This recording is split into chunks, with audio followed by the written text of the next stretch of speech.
Hello anh yêu. Hello. Có Có làm gì chị. đâu, anh đang làm gì vậy? Cô chỉnh bơ. Ít đèn ôm món nọ. Ủa, ăn cái gì á? Ôm món nọ. Ừ, tự nấu luôn hả? Giỏi quá Ờ. vậy. Cô bảo ok hết. Ngon quá ta.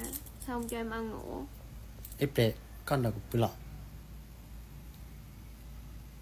Đó.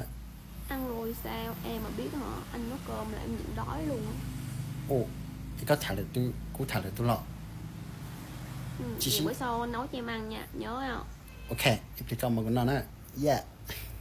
Ừ, 8/3 thích quà gì hả? Ý là 8/3 mua thì tặng thôi, đừng có hỏi. Nó tinh tế đấy. Ồ. Mua gì Ok. nhận mà. Chứ không có kiểu mà hỏi người ta thích cái gì rồi mới mua đâu. Bó. Lúc đó là em không còn thích nữa đâu. Ồ đi mà. Ít đèn mà. Vô dạ con cho chắp lần đó. Chị tàn không nè. Bao.